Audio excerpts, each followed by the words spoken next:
Bonsoir. Bonsoir Khalifa Diakhaté. Nous démarrons avec du football. Donc la Ligue 1 sénégalaise qui démarre sa 22e journée demain, samedi, avec le leader Djambar Malampoint actuellement qui va se déplacer ici à Dakar pour y affronter le Dakar Université Club. Ce sera au stade Demba Diop. L'Olympique de Ngor, co-leader, reçoit Gorée.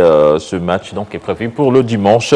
Autre rencontre intéressante, on peut citer l'affiche Douane, Niaritali, Casasport, Ice Pekin qui va se jouer au stade Aline Soutoué Diatta. Le stade Caroline Faye de Mbour abritera sans doute des matchs de Ligue 1 la saison prochaine, en stade donc qui a connu un coup de lifting. Le président du stade de Mbour veut une gestion collégiale donc pour préserver l'outil. Là-dessus, je vous propose d'écouter Salou Sombo, interrogé par Chertidiane Dion.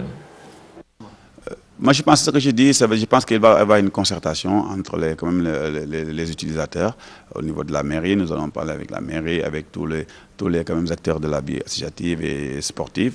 Je pense que nous allons prendre les devants, nous allons conscientiser les gens, leur faire comprendre que c'est un bien commun. Il faut avoir la notion de ce qu'on appelle du bien commun, d'en prendre soin. Et ça, c'est très important. Il faut que les supporters prennent possession de leur stade, s'approprient le stade, sachent que c'est à eux. Et c'est seulement dans ces conditions-là qu'on arrivera quand même à le préserver. Et donc, je pense que les autres acteurs de la vie sportive de Mbour sont vraiment conscients de cela. Et je pense qu'ils vont travailler dans ce sens-là. Voilà. Salou Sombo, président du stade de Mbour, promu en Ligue 1 sénégalaise la saison prochaine. Des nouvelles de Mame Biram Diouf. Mame Biram Diouf, l'attaquant sénégalais qui évolue à Hanovre. Il a rencontré nos reporters. L'attaquant est revenu sur sa saison. Il parlait également de l'actualité, son actualité marquée par des rumeurs de transfert, vu qu'il lui reste un an de contrat. Je vous propose de l'écouter au micro de Chertidiane Dion. C'était une saison très longue et dure, mais comme moi j'étais blessé, donc je n'ai pas commencé avec les autres.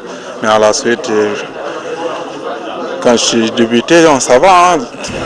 On a fait le maximum. Le problème, c'est qu'on ne s'est pas qualifié pour l'Europa League comme l'année dernière. Donc là, on a terminé 8e.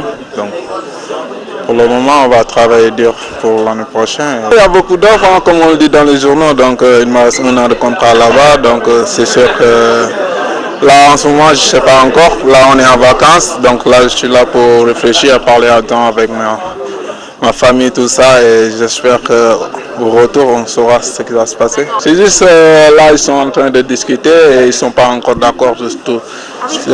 Ouais, avec l'équipe, donc avec mon agent, ils sont en train de discuter de tous les trucs qui vont avec. Donc là, ils ne sont pas encore d'accord. Donc là, on attend et j'espère que ça va.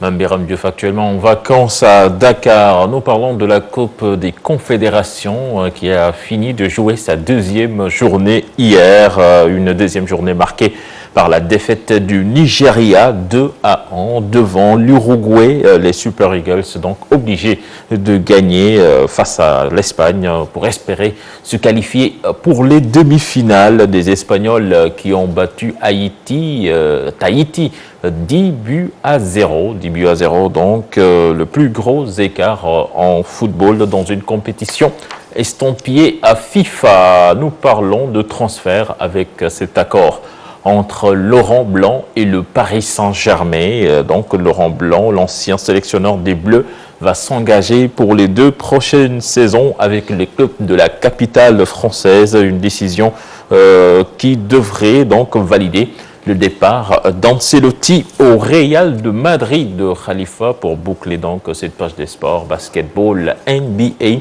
avec les Heat du Miami qui se sont offerts le titre de champion de NBA au détriment des Spurs de San Antonio. Score final 95-88. Donc c'est la deuxième saison d'affilée que Miami donc remporte ce titre de NBA avec LeBron James qui y a gagné le titre de MVP, donc le meilleur joueur de ces finales, rappelons-le, qui était au nombre de 7.